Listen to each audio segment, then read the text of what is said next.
Good evening, good evening, good evening, everyone. I've got a lot to talk about because the last time I went live, I didn't really get to finish going in the direction of talking about a few things that were rather important. So I'm going to start tonight, though.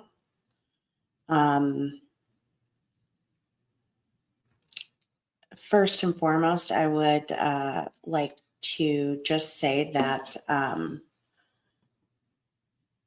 later this week, I believe it is May 9th, Nina Gomez, that is the mother of Faith, the daughter that Nina shares with Chris Proudfoot, is going to another custody hearing. I am asking for everyone to keep her in their prayers. I absolutely, certainly hope that she's going in armed with a lot of evidence and information. I believe she will be.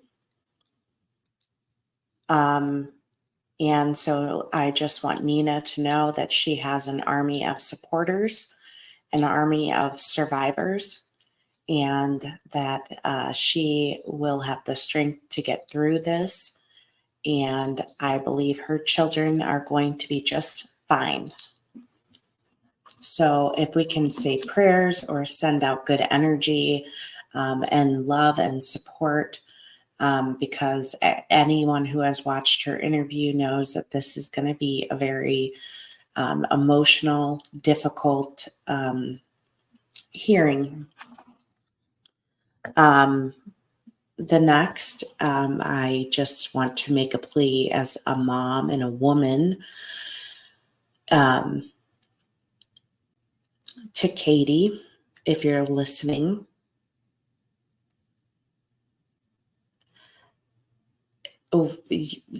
I'm begging you to come forward to law enforcement. The truth always comes out. You can't escape it. And it's only going to get harder. And it's clear you have knowledge that you are not sharing. There are pieces to the puzzle that are missing. And I believe, my opinion is that you can fill in some of those pieces.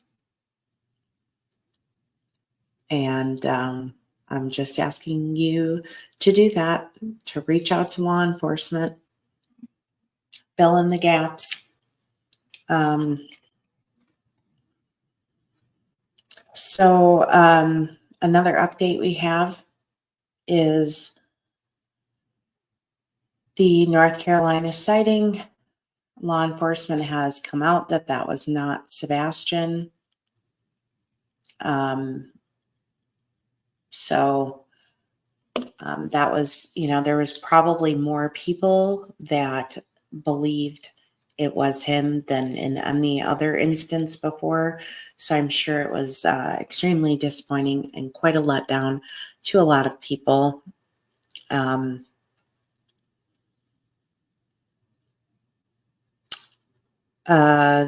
other thing that I didn't get to finish getting into last week was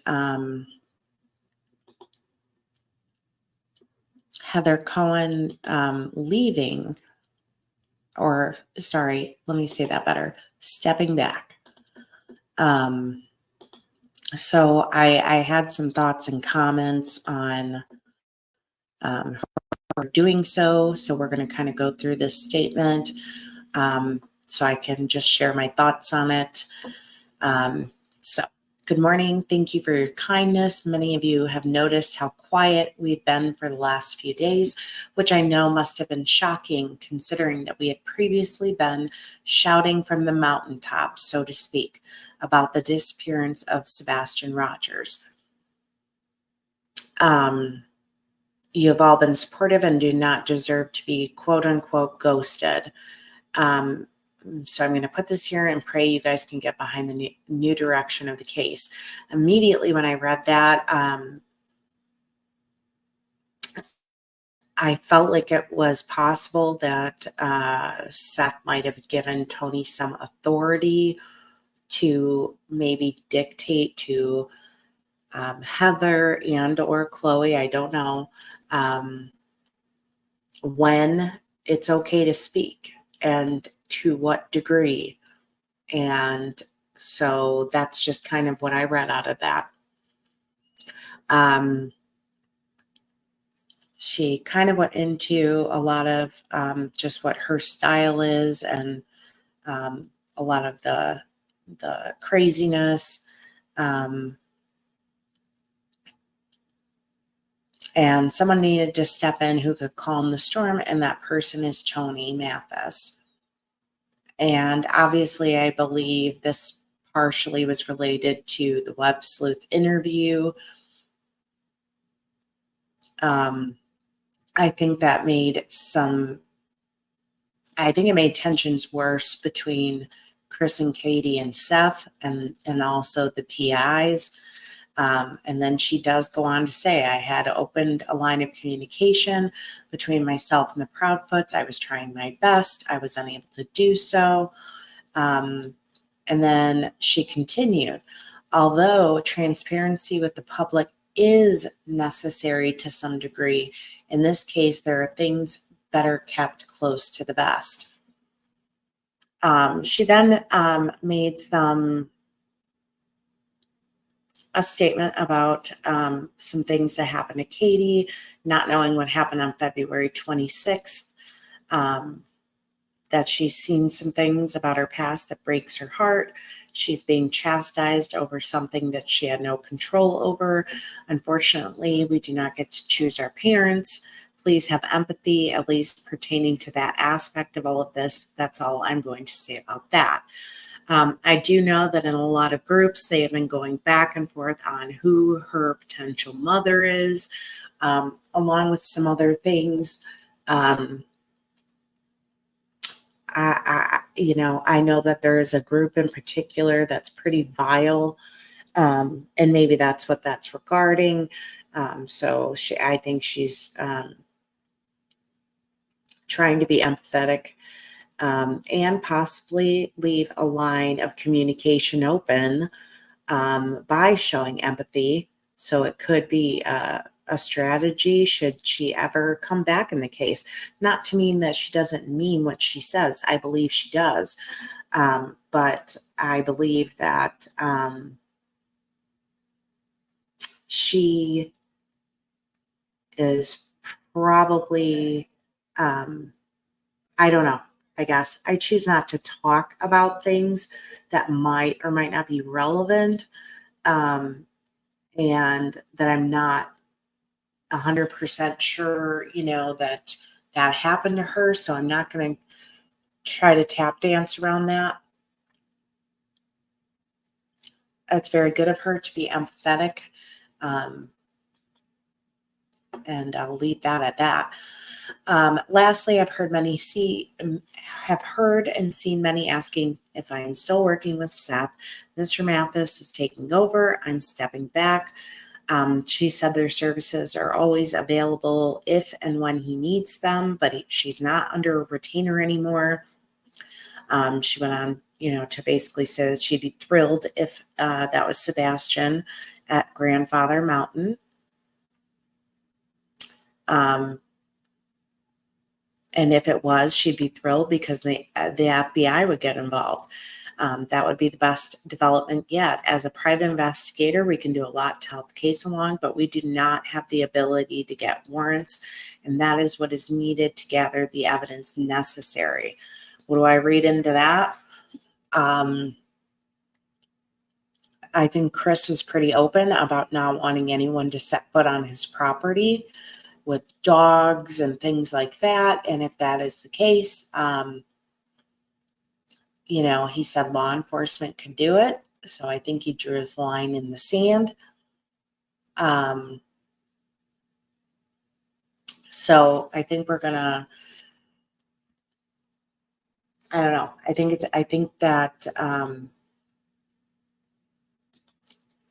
she's kind of talking about what she might think, because for her to talk about warrants, that to me says that she has a direction. And I think it's pointing in the same direction that most believe it needs to be. And then there were some very interesting comments.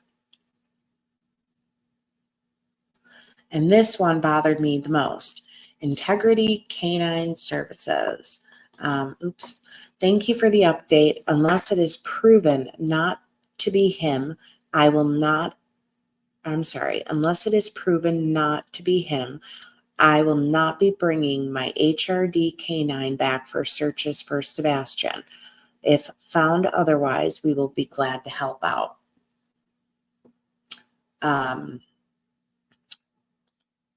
And she said that's your choice. However, I would encourage everyone to continue searches until it is confirmed to be him, because if it isn't, he is still out there.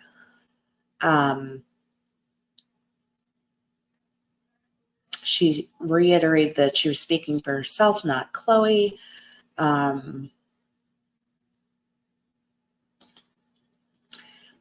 Chloe has always been on the lead on the search side of things. That's her expertise. I was working more on the investigative side in regards to vetting leads, knocking on doors, chasing down potential witnesses. I have always referred to the SAR side of things, which is search and rescue, out to Q Center. I apologize, as I know that I do not have the proper resources on my own to conduct a thorough and proper search. I can't speak for Chloe, but I'm pretty sure this searches will continue on her end.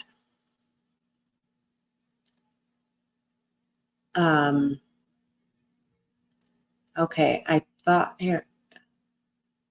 So then you get a lot of people reaching and commenting and tagging the canine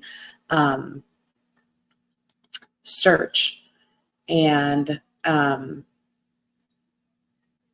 again, she was just reiterating she was not threatened, because we all know about the divers that pulled back because of the not wanting to work with somebody who is a registered SO, who shouldn't be out there searching for children, in their opinions.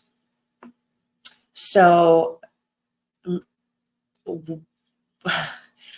this leads me to another point. Okay.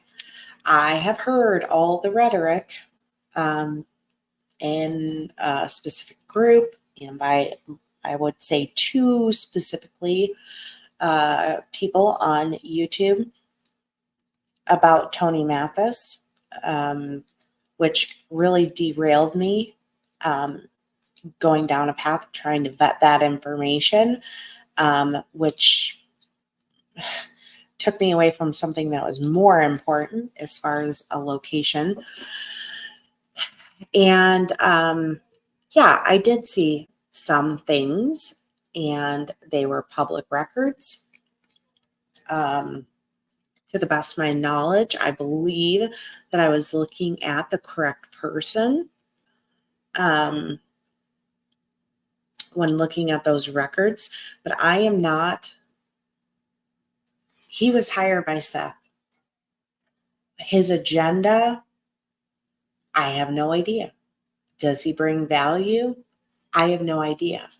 Is he a grifter who is taking advantage of Caleb Harris's family, Seth, and other family members? I don't know. If he is, I imagine he's going to get caught. I would hope. If he's not, let's hope he brings some much needed awareness. But between the canine comment and all of this, it did make me just get a little frustrated again by the deafening silence. Not that I need the hours of screaming and drama and whatever, because I don't.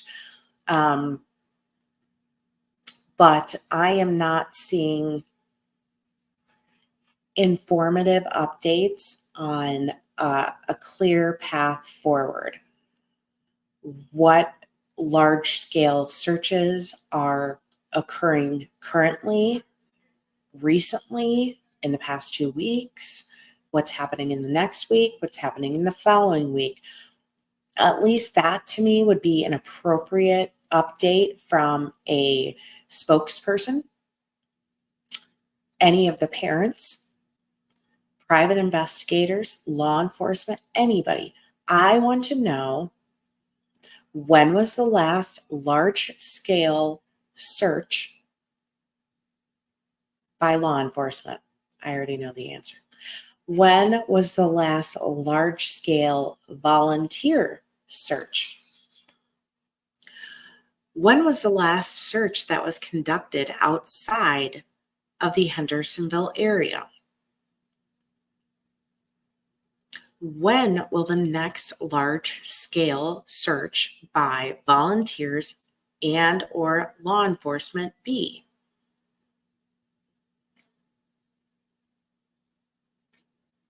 Crickets, exactly. I don't know. None of us know, because nobody's talking about that. Isn't that the point? We have private investigators getting hired, backing off, canine people that are deciding not to come anymore. We have posts about Q coming in, then it's the posts, people are commenting, they're not getting answers. I reached out, I commented, I said, listen, where are we at with the Q? Where are we at with that? Do you need more awareness? Because I'd be happy to talk about it, share any link for fundraising. What do you need? Do you still need the money for lodging? If you need the money for lodging, how can we raise that money? I want to know, are there still any reward funds? I guess we had pledges before. Are there any funds anywhere that could be used not to hire more people, but to bring in organizations, to bring in anybody who owns equipment, ATVs, dive teams, sonar, ground penetrating radar, cadaver dogs, bloodhounds, and outside of the Hendersonville area. This is where everybody's money that they want to contribute to the efforts should be going, because everybody should be, when they pledge money or even donate $5, $10, whatever it is, it should be a direct attempt to get Sebastian home. It's not happening. We don't know what is going on. No, I don't. You know what, Adrian? I'm again, I am giving Tony Mathis the benefit of the doubt, but I am concerned that, there was, I don't know, a gag order, so to speak, put down. And so, and I'm concerned that there's going to be, and I'm not a conspiracy theory type person. I don't usually buy into the drama and all that kind of stuff. But I'm hoping that a second GoFundMe does not pop up, unless it is tied directly to an organization bringing in resources, such as a GoFundMe link by Chloe to raise funds for lodging for Q or for the cost of canines, things like that. Not one that is raising money by Tony, not one that is raising money for Seth, not one that is raising money for Chris, Katie, or anybody else. Money for resources. That's the point. At least law enforcement was up front that they were scaling back the search. And I understand that everybody got really hopeful about North Carolina, but until you knew anything, nobody should have stopped. And I'm sorry, the activity really almost completely halted before the North Carolina sighting. It has been a nonstop YouTube campaign of arguments, blow-ups, drama, and fights, but no legitimate large-scale search activity.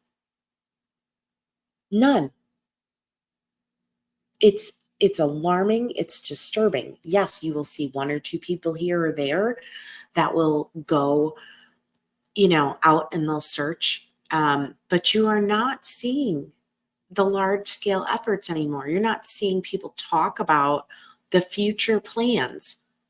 So I brought this with me, okay, because I have the latest update on the Elijah Vu case. And I already dropped the document readings for the Jesse Vang thing, but I want to share this little tiny short article again, because I keep comparing in tiny, tiny, tiny Two Rivers, Wisconsin, to what is going on in Hendersonville. So, and I want to preface this by saying the update I'm about to read to you, it is like this every time.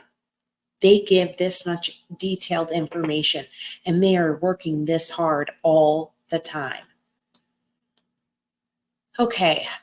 Two Rivers police said their search for a missing 3-year-old includes searches of manholes throughout Manitowoc County. In an update issued Friday on the department's Facebook page, police said Two Rivers Water and Light and Manitowoc Public Utilities assisted investigators in further searches of manholes throughout the county in connection to the search for Elijah Vu. Additionally, police said the FBI concluded the aerial search. FBI, I repeat, FBI. Okay. FBI concluded their aerial search. They began in April. Okay. And the Wisconsin Drone Network also completed several more searches. Investigators continue analyzing the extremely large amount of video and other data. That's correct. Two Rivers, little Two Rivers has a large amount of video data, but Hendersonville doesn't, as well as continuing to follow up on various leads as they come in. Oh, wow. Leads? How many leads? Is it more than 314? We encourage participation. We encourage participation in coordinated, legally permissible search efforts for Elijah. We have remained in contact with Elijah's family with assistance from DCI regarding the efforts of our searches. Police will continue, continue a variety, and they went missing about the same time Sebastian and Elijah. It was like 6 days apart. We will continue a variety of search efforts while also investigating. Again, while also investigating, they're continuing the search efforts, investigating the circumstances regarding the disappearance of Elijah Vu, and will release information when they can. Elijah Vu's mother, Katrina Bauer, is charged with being a party to the crime of felony chronic neglect of a child, misdemeanor neglecting a child, and 2 counts of obstructing an officer. According to complaints, She left her son with boyfriend Jesse Vang, which I'm going to be doing all her documents too. She was denied her bond. He was reported missing on February 20th. Okay. Hello. Seriously. Okay. Let's see here. All right. Two Rivers is population 11,000.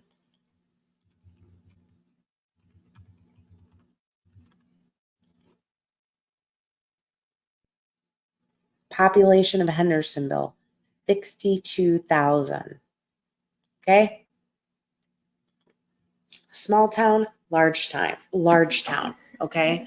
Yet they have the FBI's help. That police department is searching and investigating.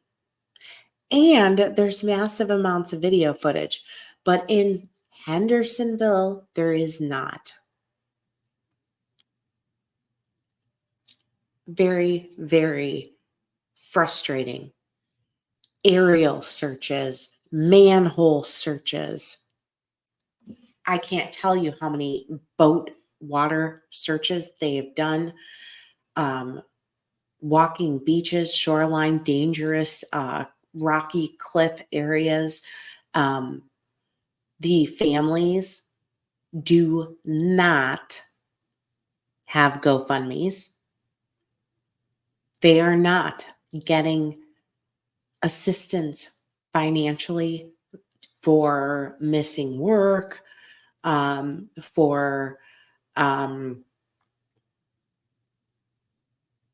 anything, essentially. When they do anything to raise money,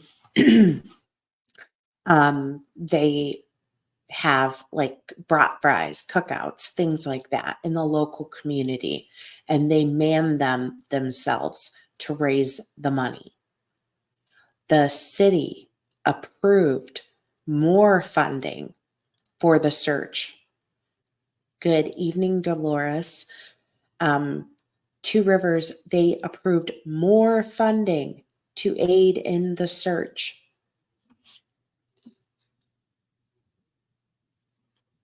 They care. They care.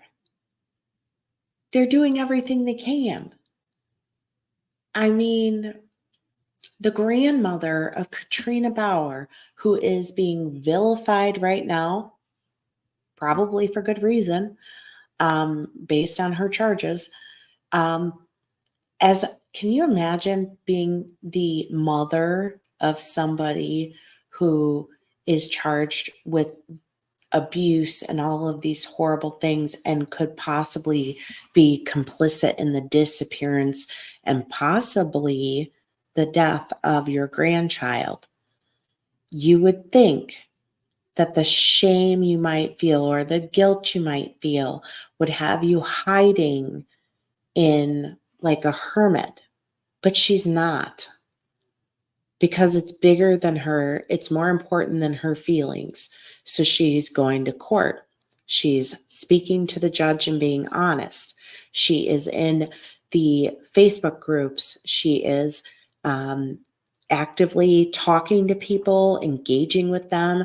She's willing to share the information that she knows about her daughter. She is willing to do anything she can to get larger groups to come in and help. She is constantly trying to help in any way possible. The birth father of Elijah is, from the legal aspect, quite a character himself.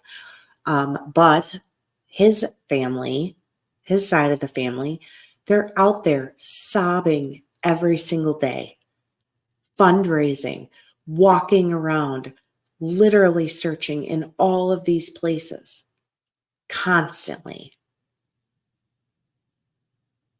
They're not giving up. No one is giving up.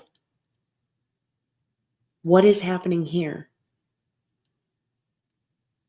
If there's a gag order and, hey, we're only going to talk to people if it's Nancy Grace or if it's, court TV. Look, I get it, but you can choose where you go on YouTube.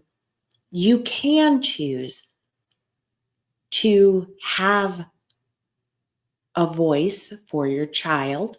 You can choose to give controlled updates, and you can reach out for help, because we're all sharing the pictures and the flyers, but where everybody wants to find a way to help, but you're not giving anybody, not, like you go on Elijah View's search group and it's, hey, on May 7th at this time at this location, we're rallying for this search, um, it's just ridiculous.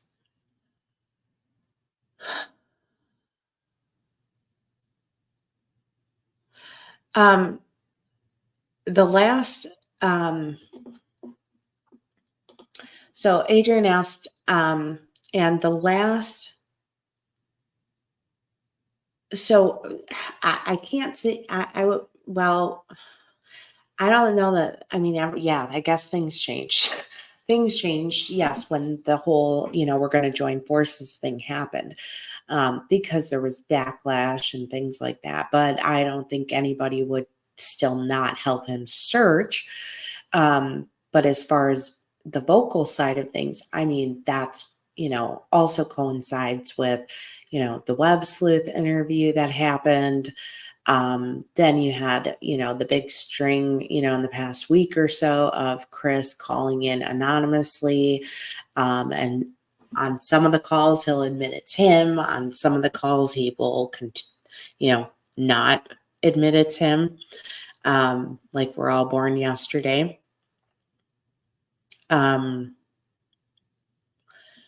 The only news type coverage I've seen, though, was the vigil, the Light the Path Green.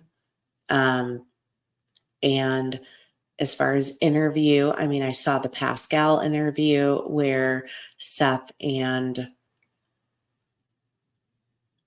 Tony came on.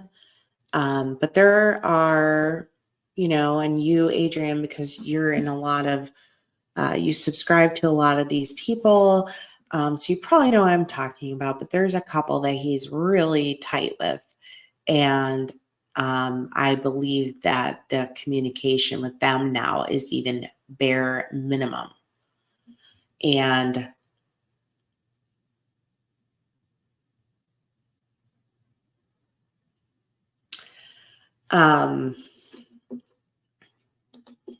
Kim, let's see, and welcome. In my opinion, the picture was put up anonymously for a reason on social media, big red flags. Now the public is 50-50 as to whether Sebastian is passed or still alive. And look, I don't love the anonymous thing. And maybe, if it was legitimate, because I do believe that they said they were able to get to the person who originally took the photo, and that person basically kind of slacked off. They were going to send it or post it or turn it in or something. And it was like a day or two later, I think it was, and they forgot. And then, somebody else, got it from them and posted it. So assuming that was the case, it was a late tip, which I think ties in with a message I saw on Chloe's Facebook where she was very frustrated, that if you see something, report it immediately, not days late, weeks later, etc. And it's possible the person posted it anonymously because, maybe she hadn't been responded to because she submitted it online, and hadn't heard back from anybody acknowledging they received it. Hi, Sweet Tea with Don V is with us. So that's a possibility. And they probably didn't want to get bombarded by people who, were going to ask her questions when she wasn't the one who took the picture. so she couldn't really attest to anything with the picture. But I did catch something in Seth's interview with Pascal, and I don't think I finished it. I can't remember. But I think Pascal kind of caught it too and was trying to clarify it, but Seth was kind of in and out with bad cell service. And that was clarity on if he was sure there was actual video footage. And I don't think that has been clarified. I didn't hear anything that was concrete. Even still, have not heard anything concrete that there was actual video footage of who the boy was in the photo. If it was caught on camera, if that person exists, if they, went and met with that person. I kind of got like a vague, basically we've looked into it, and it's just not it. So no, I don't think the appropriate source for those photos or anything is social media. But in that person's case, I don't know. Maybe they had emailed it to TBI or law enforcement and hadn't gotten a response. I, for one, have emailed law enforcement and TBI with information, and I did not get a direct response. But I was okay with that because I also sent it to Heather and Chloe. And I did get an acknowledgement of it being received. So that was good enough for me. I don't really need that, but I could imagine that most people, especially if you had video or photo footage, that it would. I saw a lot of people showing really good reasons why it could have been doctored in some way. And then I saw the other side of things. So it's sad because there was some hope, and now we're back to the drawing board. But the deafening silence is the most concerning. Lack of a plan forward, lack of large scale resources coming in, equipment coming in. I don't know why they are not going into large state parks on a large scale with people that have ATVs and those types of things. Again, I don't know why they're not hiring someone that has a ground penetrating radar, cadaver dogs, and going into these larger places. Again, no parent ever wants to use a cadaver dog because that's saying that it's possible that your child has passed away, which could be hard to swallow. But at the same time, you have to cover all your bases. Yeah. Yeah. I mean, I agree with Don B. Yeah, that's what I assumed, and that's why I assumed it probably took so long. Um, I had said this, I think, in one of my last videos, because you have to, if there is video footage, you have to, get the license plate. And like I said, you don't know if those people were visiting there on vacation, um, or from another state, or they're on like a RV road trip or camping somewhere. So just because you maybe got the tag, it takes time to locate those persons. And even if you get a phone number, they may not answer the first time. And then I'm guessing if they did, they wanted to physically lay eyes on the boy to verify who it was and that there's no chance it was connected. I am concerned that there is a gag order, so to speak, though, because again, I don't need the yelling, the screaming, the drama, or anything. But what I do need is to know, where are we going next? Besides going on Nancy Grace and Court TV, where is the path forward? And again, I even commented to Chloe, where we at with Q? Has lodging been secured? Is there funding needed? What can we do to help? Putting that olive branch out there, and didn't get anything. At least not that I noticed. Well, we did talk about that, Kim. I can't say that I went deep enough to say anything with 100% certainty. She's asking what we think of Tony Mathis. Despite not enjoying the sources of certain information, I was able to look up some records indicating that maybe on the financial side, there was debt.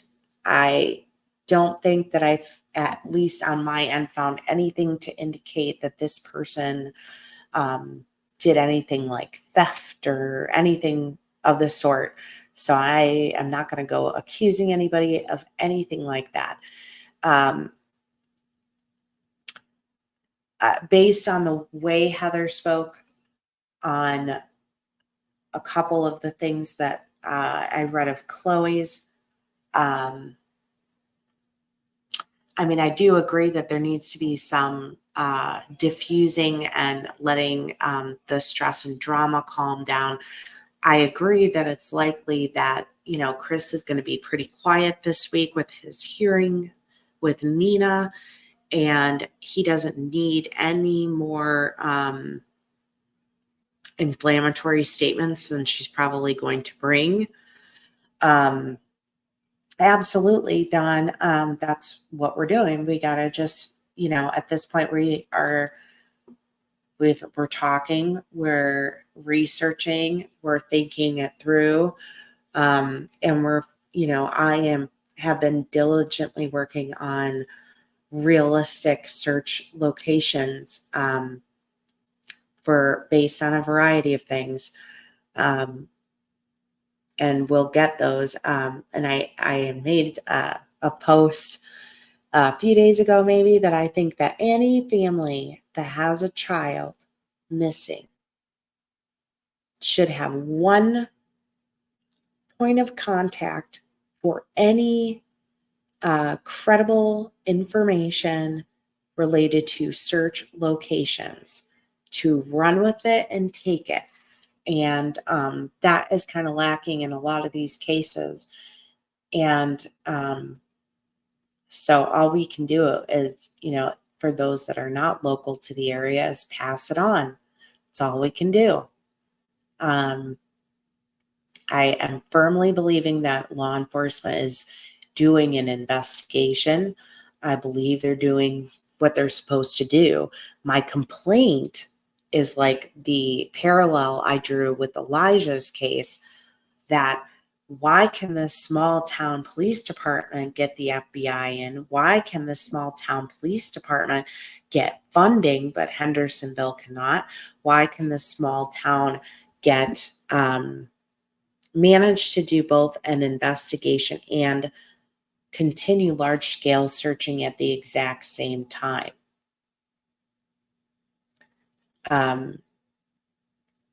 Walk and chew gum at the same time, so to speak. And that's my complaint. My complaint is the searches are almost non-existent. And while we can share the pictures and the flyers, there is not a rallying of troops and boots on the ground. And again, not outside of Hendersonville either. They have barely went outside of Hendersonville. And I, for one, believe they absolutely need to. Not that they don't, there's not, I'm not going to go there, but we can all get into the investigative side. But I think at this point in the game, over 2 months in, we have all come to our own conclusions and we all hold firm in them. And I don't think many of us, no matter what we believe, are going to change our minds unless evidence comes forward showing us one way or the other. And the key to all of it is Sebastian being located and or Katie speaking. Oh, I absolutely think there is digital surveillance. Yeah, And I'm more than anything, and you came in later, but we were talking about the frustrations that we're bringing on spokespersons. We got one PI backed off. We had divers back off, and here I read a comment about a canine group that backed off, and so all these people are backing off, and the resources are backing off, and they're not kind of being rallied. And that's unfortunate. And I talked about the GoFundMe's, you guys, and as I said, Elijah Vu's team, they don't have GoFundMe's, and they're managing just fine. I would like to see, if any other further GoFundMe's pop up, that it is to bring in valuable technology, resources, dogs, equipment, needed vehicles, whatever it is needed to conduct diligent searches. And I will say that I posted in the write-up for this video, as I have mentioned in the past, I went to school with Stacy Peterson, who has been missing for decades, a little around 2. And her husband, Drew Peterson, is in prison. Thankfully, they got him for the murder of his other wife, Kathleen Savio. And the sister of Stacy, has been trying so hard to get the funds together to have a company come out because she believes she located her sister's remains. And this has been going on for a very long time. And she has kept everyone posted on the cost of that. And she is so close, but it has taken so long. It makes me sick how long it has taken. So I did post that GoFundMe link because I'm hoping over time this video gets shared enough that even if it's $5 at a time, that she gets there pretty quickly, because she is super close. I mean, I think we're talking hundreds of dollars, maybe. It was pretty close. And she explains the entire situation. She discusses the remains. She includes photos, the digital footage to look at. And I feel just awful. I feel just awful. I have been, working on her case, but unfortunately hers and another former classmate of mine are intense and very, very old cases. But those take a lot of work, and these are, current, with potential to bring a live person home. So I would just encourage anyone, if you have $5 to spare, even, to click on that GoFundMe link. It will take you to the page. And I'm just going to show you that really quick. And I believe they also featured it on Court TV. And I thought, Court TV. I mean, she's going to just go whoop, way over the amount of money she needed. But unfortunately, the case is just not that prominent anymore. But he literally is still walking free mentally, and in the eyes of justice, and in the eyes of all of the people that care about her and love her and her children, and people want justice, and they need her body to get justice. So let me just show this really quick, just so you know when you open the link that it is a legitimate link. Again, help bring Stacy Peterson's remains home. She is showing the footage, the photos here. Oh, I am wrong. She got a revised, more accurate quote, and the dollar amount has went up. So, yeah, any little bit helps, even if you can copy and paste the link on your social media pages to spread the word. But she goes through the entire story, and they are really trying to get these remains pulled from the water and brought in, and pray to God that that it's her, and we can get some answers and make sure that Scott Peterson never walks the face of the earth. And oddly enough, if you want another, I'm not a conspiracy theorist, again, I promise, but the other classmate of mine who went missing before this in 1996, Rachel Mellon, he was a police officer at the time on the force in that same town. And I believe he had some part in that investigation. Now, at that time, I was, 13. So, that, I didn't really know what was going on. I didn't even know about him. We didn't find out what he was, the evil he is, and just, oh my gosh. But there's been the Lifetime movies, documentaries, books, all sorts of stuff. I mean, on Drew Peterson. So this is a really well-known case. It just has been out of the limelight for a really long time. I think that, they are monitoring to ensure that the remains are still there, and not going away, but they have been trying for years. Look, I grew up in this area, and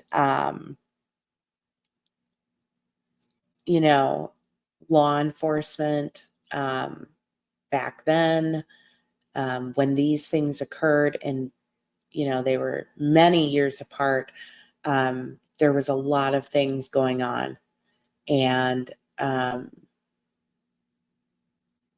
yeah, it's so it doesn't surprise me,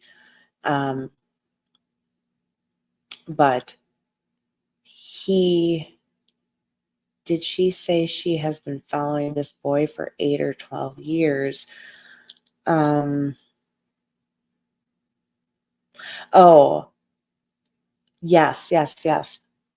Yeah, she has been she has been monitoring these remains all of this time, trying to get this money. Kind of blows my mind that I'm not entirely, like, I feel like if she had went to, like, maybe like I don't know, a handful of our anniversary high school class reunions, I have a feeling this money could have been raised. And a lot of the people I went to school with are still living in these towns. So it is unbelievably shocking to me that this money hasn't been raised, but it's not really being talked about anymore, which is why I have began the process, so I will be bringing Stacy's case back into the light, so people can understand the case beyond what the Lifetime movie was. She was played by Kaylee Cuoco, Big Bang Theory actress, and what was the other show she was in with John Ritter, who passed away? She played Stacy Peterson in a Lifetime movie. And she did a phenomenal job. And I will never forget uh, being in school and Stacy sharing with me that she met a guy and she was pretty secretive about it and cryptic.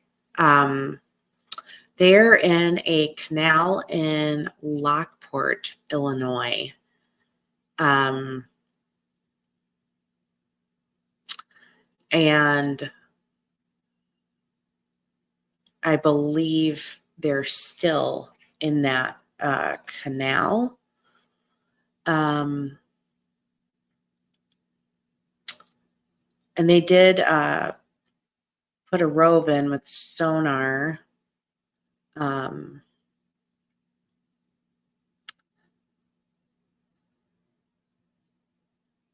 let's see.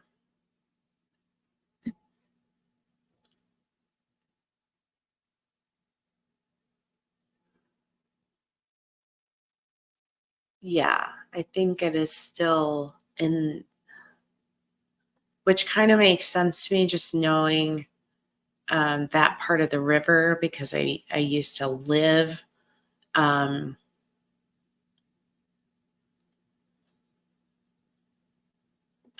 I used to live and my first little house when I lived alone backed up to that water. Um, well, I recommend reading the full GoFundMe because she goes into great detail about the work that they've done to try to do this, and it's been very intense. So it's a really informative GoFundMe. And she did indicate should the fundraiser go hog wild and, took off and she was able to, get to like 120 grand, which isn't what she's asking for, but she would buy the equipment and then other families would be able to use that equipment when they needed it. Um, the particular area where they indicate, that she was thrown in, disposed of, um, was um, not really monitored, so to speak. And it was pretty dark road. And you do to get to the ones from these towns to this one, you have to cross over this huge bridge. But they do have like the bridge and the barge stuff, where the bridge actually lifts. So like the boats and barges can get through. Um, and but it would not, we're not talking about like heavy rapids of forceful water.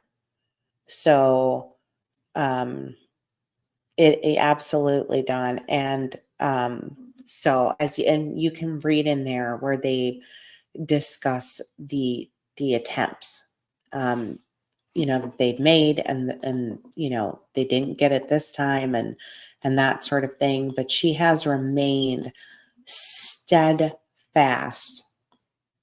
on monitoring them, on communicating with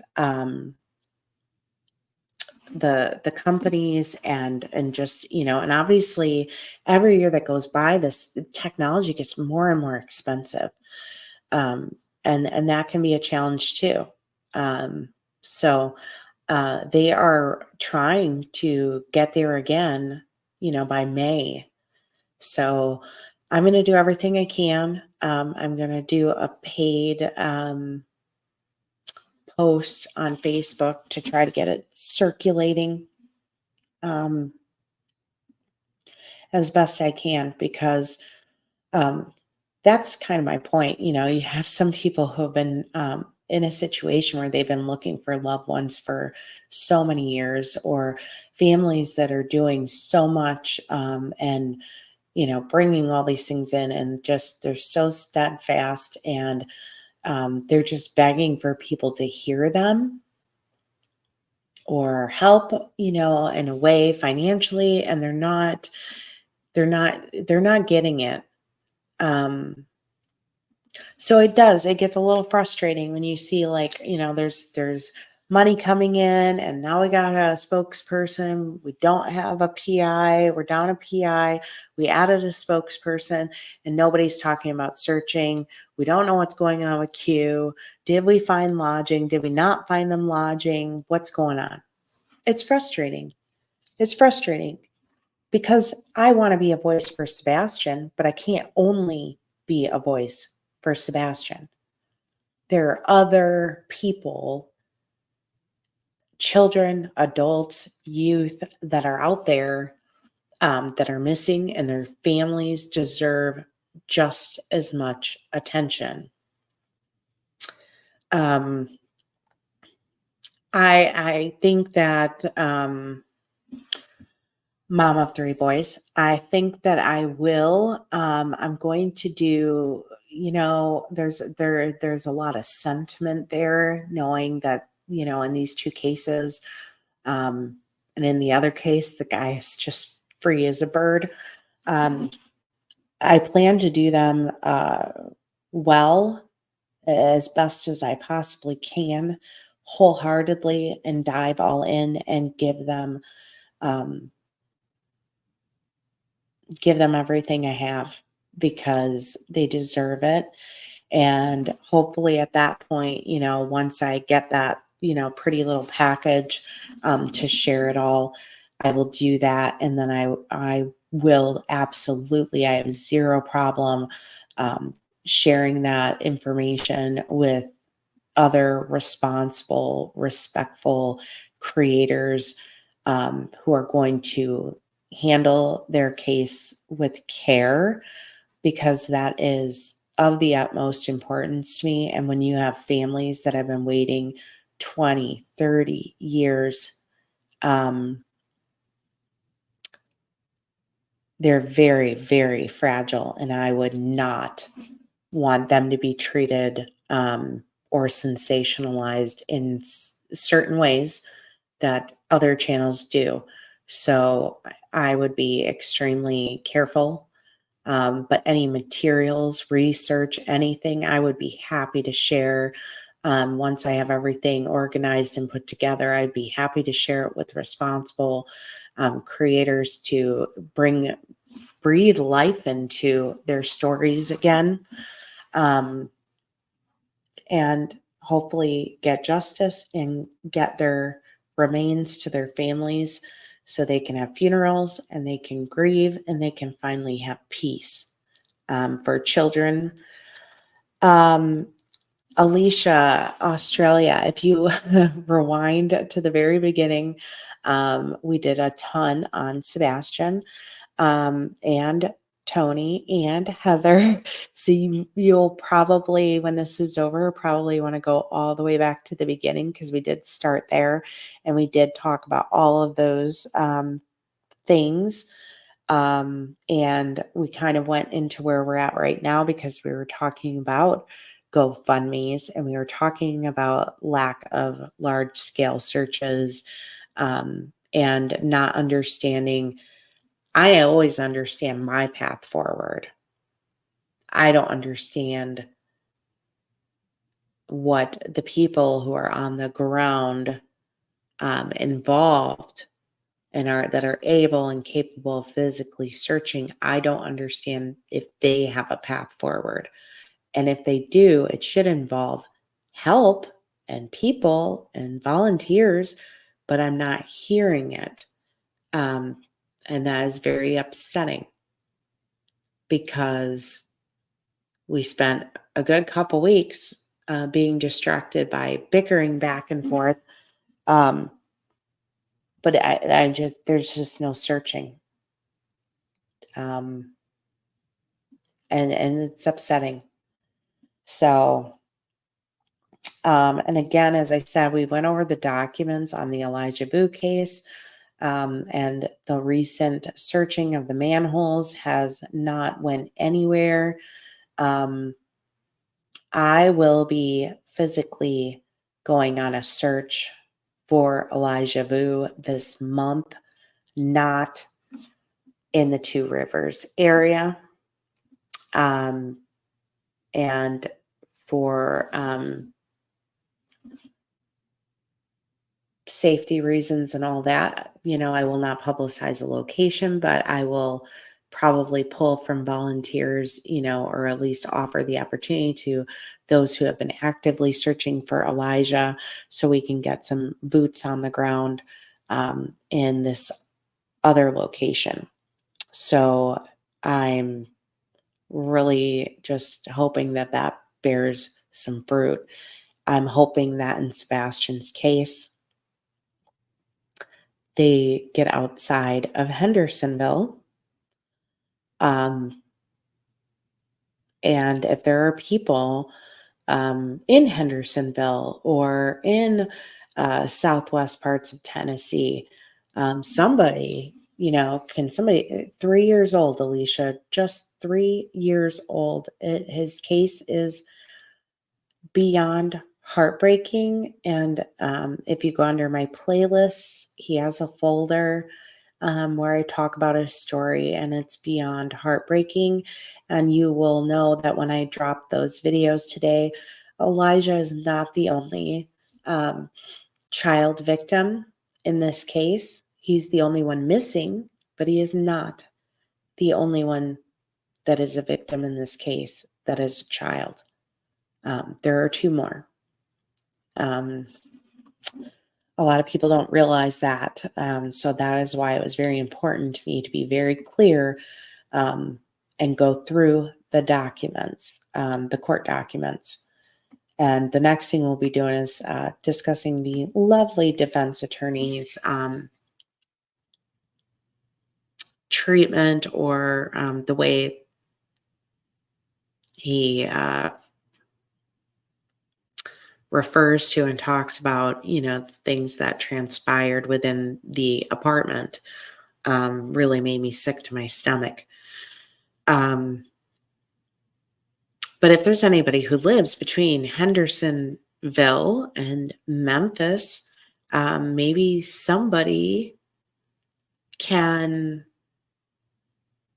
take initiative and get volunteers in their area. Because the reality is even if everybody else has their head up their ass, we can't trespass on public property, but we can look. We can still look. We can still rally people. They can't stop that. So if nobody wants to search, the general public can. You can't go trespassing on private property, like I said, but you can search.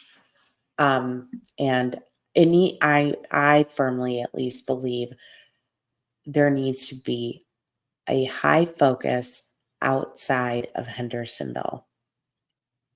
If anybody does live between those areas and decides to do searching, I would be happy to send you, my top 3 locations of interest that I have not been willing to share on YouTube, because if there's a remote chance that I'm accurate in any way, I don't want to tip anybody off. So that's fact. Let's see. Let's see.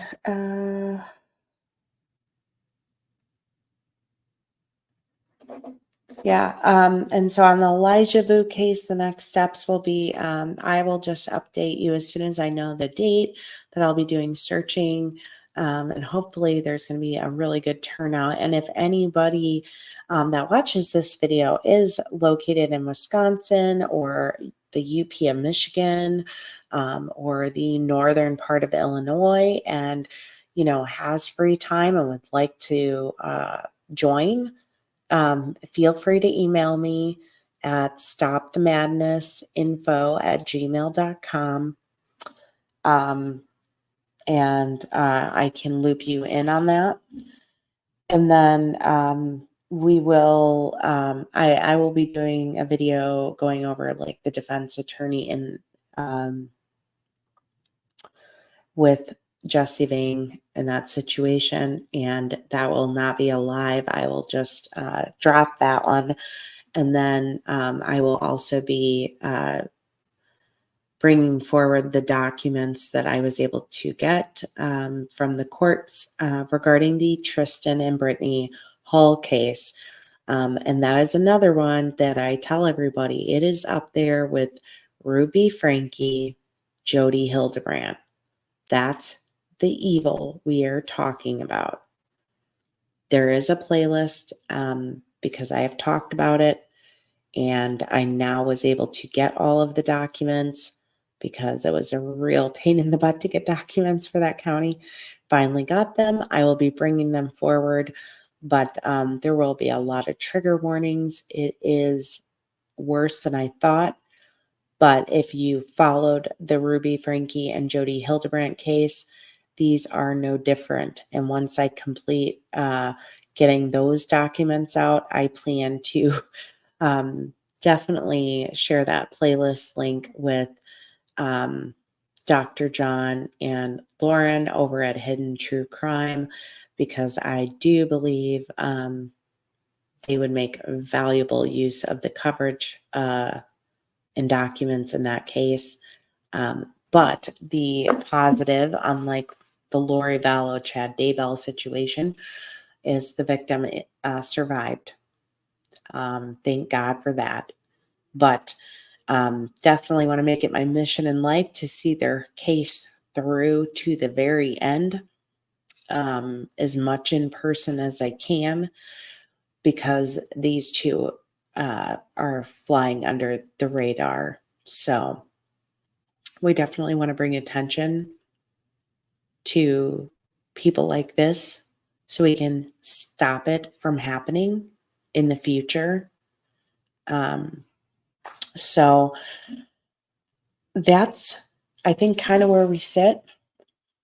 We can hope for some voices to come forward and hopefully give us some direction on how anybody can help.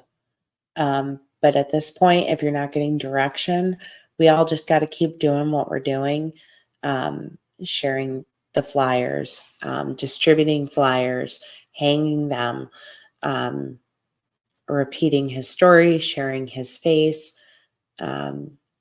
If you're anywhere in the Southwest Tennessee area or the border of Mississippi, and you have free time and it's safe and you're comfortable doing it, I would always be searching.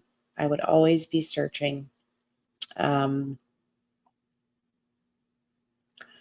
other than that, we wait. We just keep on waiting like we've been doing. And we'll see. I believe they had already scheduled Tony and Seth to go on Nancy Grace and Court TV. So we'll see if when those air, if we get any information, or if it's just like, hey, he's still missing. This is my PR guy kind of thing, and no real information. Yeah, Alicia. And, some of these missing groups, there's so many people missing, especially Tennessee, that you have to keep resharing because people fall to the list. And it's just, but I don't think they know how incredible it is that there's, just tens of thousands of people spending half their days monitoring their son's case. I mean, it's a lot of attention. So I feel like his face is out there, and I think everybody, is getting that, which is why I'm trying to bring attention to what's not happening, because it's frustrating.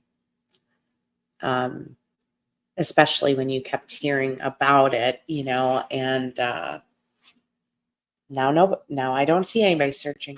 So other than one or two people here and there. So that's about all I got for you guys tonight.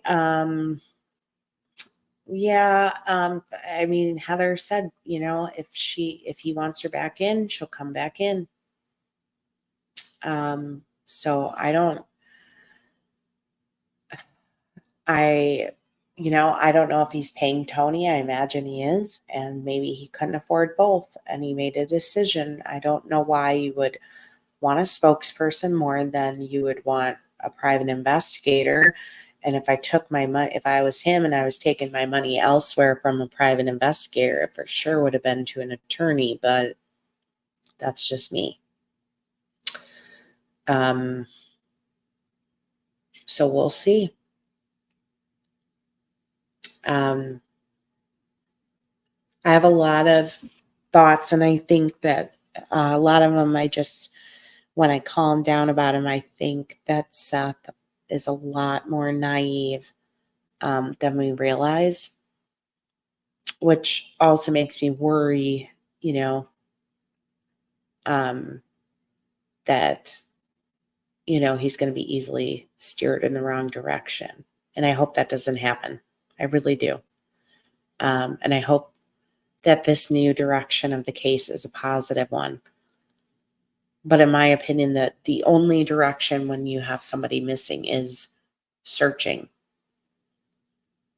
And every single day, if you don't want to be all over YouTube, I can say that Nick Barris would probably be happy to do a 5-minute daily video update, on the progress of a search, a reminder of, who Sebastian is and that type of thing. So I don't think that there's an issue that there isn't enough media attention.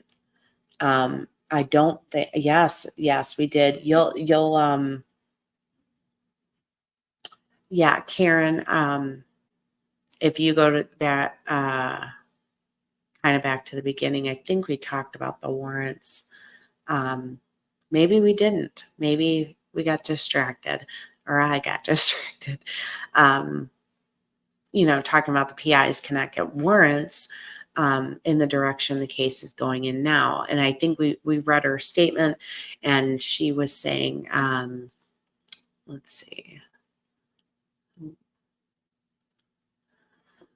As a private investigator, we can do a lot to help the case along, but we do not have the ability to get warrants, and that is what is needed to gather evidence. So essentially, I did address it, but I couldn't say much because I can't put words in her mouth. I felt like she was implying that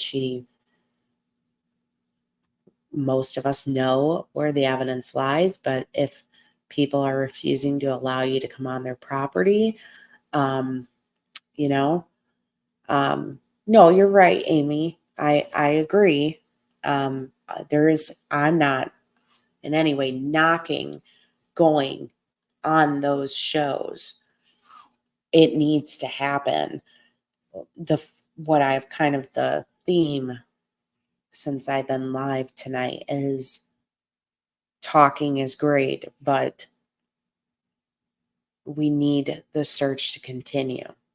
And every day that goes by, it makes it harder. It makes it a lot harder. And, a lot of people have said, let this not be a Summer Wells. And I agree. Let this not be like Stacy Peterson or like Rachel Mellon, where we're talking about this and I'm talking about something that's, 30, 20 years old case. But, those are two cases where it's about as crystal clear as it can be what happened, who was involved, but you don't have the remains.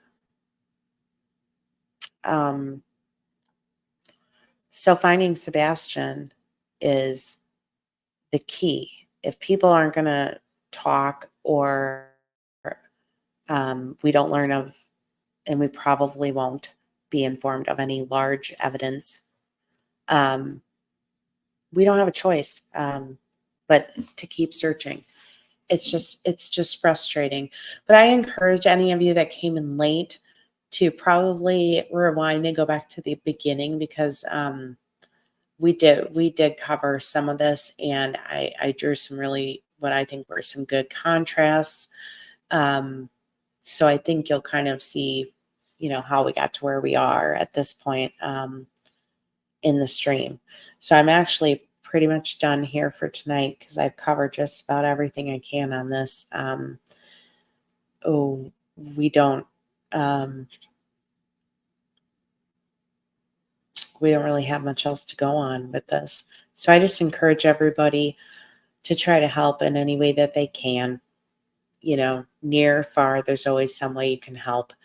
And just continue, saying names, sharing things. And if you are physically able and you're close enough, or you have those abilities, in this case, or even the next case, we just all try to do what we can from our side of things. So I appreciate everybody tonight for tuning in. But I definitely recommend, for a lot of you guys to go back, start at the beginning, and kind of listen to what we kind of covered up until this point. And then, I will check back in on comments tomorrow. And thank you again. I really appreciate everyone tuning in. And again, say some prayers for Nina. May 9th is the hearing. So I will be keeping Nina in my thoughts and prayers. You guys have a great night.